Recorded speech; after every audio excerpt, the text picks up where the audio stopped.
Pues mira, es la primera vez creo que me lo plantean y además es la primera vez que yo me lo planteo de esta manera como para exponerlo, porque no, nunca ha sido nada consciente, pero me he ido dando cuenta de que yo tengo la necesidad de que los personajes de otras novelas aparezcan en esta, es decir, en la nueva, y que hay una línea muy tenue entre lo que es la realidad y la ficción. Es decir, muchos de los personajes que aparecen en El asesinato de Laura Olivo, esta reciente novela de corte policíaco, ya estaban, de hecho, dos de los personajes importantes están en una novela anterior que se llama Un asunto sentimental, que es Laura Olivo y Albert Cremades, el escritor de Barcelona.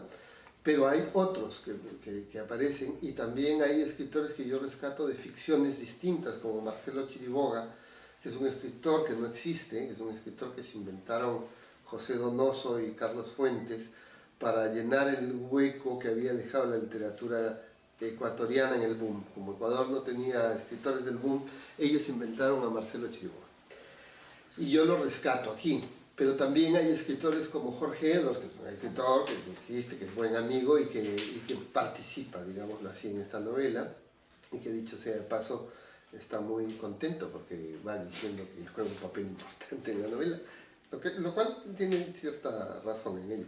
Pero lo que digo es que es cierto que la ficción y la parte nutricia de esa ficción, que es la realidad, para mí es muy importante, no solo en esta novela, sino en novelas anteriores, ¿no? En El asunto sentimental, como lo ha sido en otras. Es el mundo que conozco, es un mundo muy frágil, de muchos egos, es un mundo en el que la relación de editores, agentes, es decir, representantes, y escritores se basa en cuestiones que probablemente no tienen que ver con la eficacia de unos y otros, sino del albur.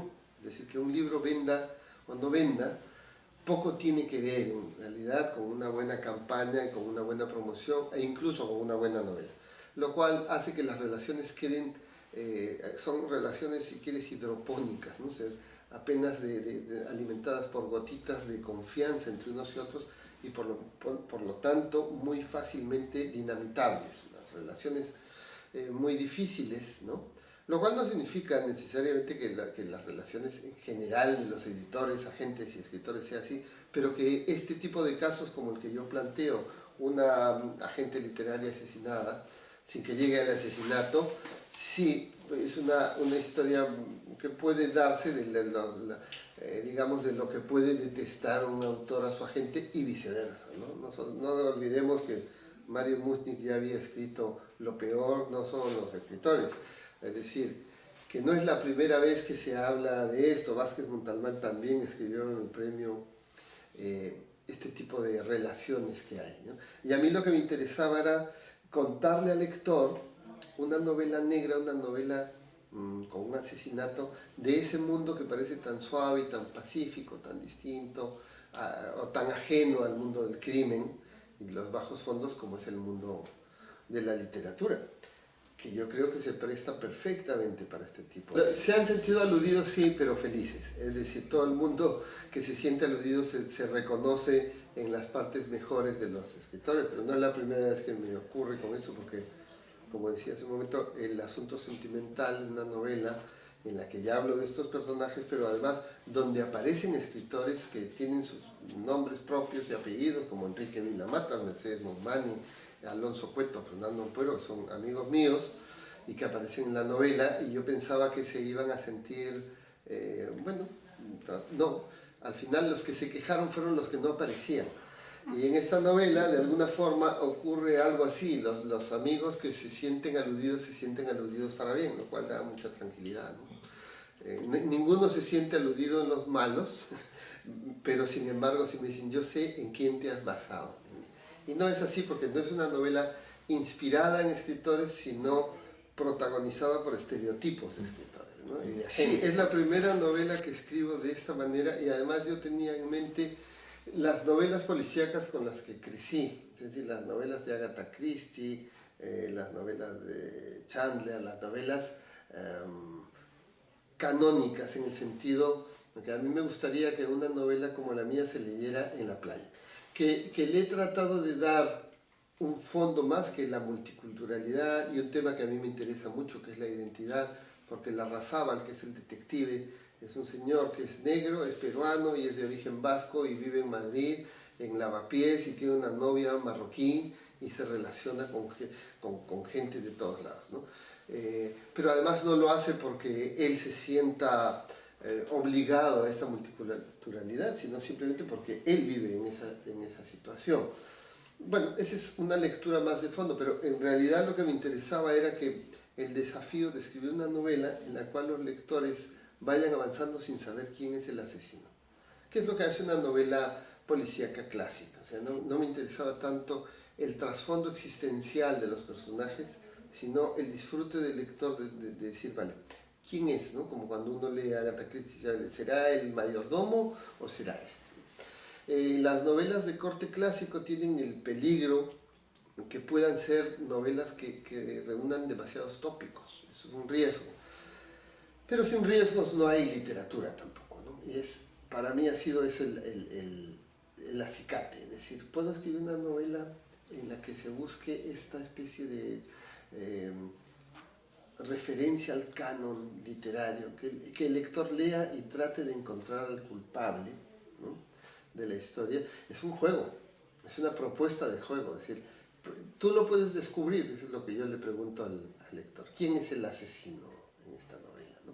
Y sobre eso yo lo pensé así, porque, digamos, para empezar, por ejemplo, esta es una novela donde participan mucho las mujeres, pero es que el mundo de la literatura está lleno de mujeres, las agentes son mujeres, muchas editoras son mujeres, muchas periodistas lo son, o sea, es un mundo bastante más femenino de lo que a primera vista se pueda ver. Y yo en ningún momento intenté reivindicar nada, ni siquiera intenté reivindicar esa multiculturalidad que representan. Pero si pongo a Larrazábal viviendo en Lavapiés, pues no sé, que es como el Raval, era bastante plausible que se enamorara de una chica de origen marroquí, es decir, era más fácil que encontrar una chica ahí de origen marroquí o de cualquier otro sitio que española. Y que además, como ocurre con muchas mujeres y con muchas personas, que la segunda generación ya es mucho más española o si quieres mucho más occidental que la de los padres, tampoco es tan extravagante. Por eso yo creo que es un personaje que yo descubrí. Yo no pensé, voy a hacer este personaje que responda a estas características, no, simplemente, digamos, lancé a mi personaje, lo instalé en Lavapiés y si en algún momento se enamoraba, era lógico. Hay una parte, creo yo, en las novelas que los escritores... Yo soy un escritor bastante programático, soy un escritor más de mapa que de brújula, no soy muy intuitivo para escribir, me hago un esquema, pero aún siendo así, creo que cuando escribo una novela estoy descubriendo un poco cómo son. Es decir, yo tenía un personaje que era el Colorado Larrazábal, que además su apodo, Colorado, es una broma bastante cruel, porque en Perú se dice Colorado a alguien que es muy blanco, que es rosado, como Clinton, por ejemplo, ¿no?, como se dice en la novela. Y él es negro, entonces le dicen Colorado de pura broma, ¿no?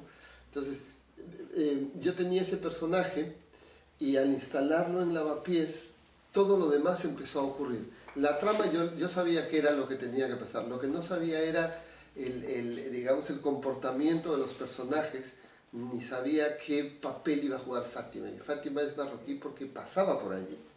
Esa es la cuestión. O sea, no había planteado que él lo tuviera que ser, ¿no? Es lo que es una técnica absolutamente cinematográfica de superponer dos planos, ¿no? Que es, eso lo hemos visto en muchas películas. Yo cuando escribo pienso mucho en cine, o sea, pienso en cómo se hacen ciertas escenas y cómo se traducen en la literatura. Por ejemplo, en muchas películas nosotros vemos a un personaje que hace una pregunta y la respuesta se hace en otro plano y en otro momento, ¿no? Es decir, y ahora, ¿a quién podremos llamar? Y la secuencia siguiente es que vemos a ese personaje, aunque no sepamos que lo van a llamar, sabemos que es él. Pues yo creo que eso en literatura se puede hacer y es lo que he intentado. ¿Por qué? No por un alarde técnico, sino porque le da agilidad a escenas que de otra manera serían demasiado planas. A mí me interesa mucho que la técnica esté subordinada al funcionamiento de la trama. Pero yo soy un escritor que respeta muchísimo la técnica y que le gusta mucho intercambiar planos. sobre todo cuando se dan los diálogos, que es lo que permite hacerlo, ¿no? Comprime mucho la acción, la hace mucho más dinámica, la hace más llevadera. A mí, como además yo soy asesor, ya trabajo asesorando escritores, trabajo mucho la parte técnica y me parece fabulosa porque la literatura es un oficio y la literatura tiene sus técnicas, tiene una serie de componentes que no son solo escribir, que es también organizar el material narrativo y saber... No lo sé, la verdad, son cosas que no me planteo, sino que cuando escribo las novelas estoy pensando cómo sería eso, más que cinematográficamente, visualmente, porque uno no debe olvidar que cuando escribe ficción en realidad le está proponiendo al lector que no lea, que vea. O sea, si yo hago el esfuerzo de leer, no estoy metido en la ficción. Yo leo ensayos, leo textos científicos, pero la ficción no. El texto literario es para no leerse, para que entres en él, para que haya olores, sensaciones, para que no te digan estaba en una calle, sino que tú veas esa calle. Es decir, creo que mi ambición como escritor es que el lector se olvide de que está leyendo. Está viendo lo que ocurre, está sacando la conclusión de lo que piensan los personajes y de lo que sienten, exactamente como cuando uno ve cine. Ahora, a partir de ahí, no sé cómo se podría traducir eso cinematográficamente, pero mi opción siempre es pensarlo de manera cinematográfica, ¿no? Yo creo que a veces los escritores somos como unos directores de cine que les decimos a nuestros personajes, los actores, cómo deben portarse y los dejamos y movemos la cámara. Es decir, el narrador no tendría por qué intervenir y explicarme, y decirme obviedades, se sintió nervioso, ¿no? Sino mostrarme cómo se sintió nervioso, o sea, que enfoque la cámara a sus manos, ¿no? O sea, no decir le molestó lo que le dijo, sino cerró los puños hasta que sus nudillos se empalidecieron, se enfadaron. Para mí ese es un reto y eso es lo que me anima a escribir, que el lector vea. Cada vez más se ha exacerbado, siempre ha existido, pero se ha exacerbado, ¿no? Hay los escritores que no son escritores, sino que quieren ser escritores, y a quienes nos gusta nuestro oficio y que podemos aceptar que nos vaya mal y podemos regocijarnos si nos va bien, pero que eso no es lo importante, ¿no? Es decir, lo que le interesa a un escritor, creo yo, y a la mayoría de los amigos que conozco, escritores, como les digo yo, profesionales del crimen, lo que nos interesa es escribir lo mejor que podamos nuestras historias. Sin eso uno se siente un poco desarbolado. Ahora, pues que vivimos una época excesivamente mediatizada, que existe más en el mundo virtual que en el real, por supuesto, y eso hace que también la literatura se haya contaminado de un cierto famoseo, ¿no? Pero la literatura va a seguir siendo la literatura y en el fondo los lectores son pocos y los escritores también, ¿no? Leer literatura siempre ha sido una extravagancia. Hoy en día, que se lee más que nunca, es una extravagancia y lo era antes y lo seguirá siendo. Es un oficio un poco extraño para unos cuantos a los que les gusta eso en lugar de los videojuegos, el cine, etcétera, etcétera. No, yo creo que está muy bien que insistir un poco en que es una novela que a mí me interesa que se lea y que se disfrute en el sentido más clásico de la palabra, que el lector que se acerque a ella sienta que puede leer una parte muy literaria, pero también puede disfrutar exclusivamente de llegar hasta el final sin saber quién mató a la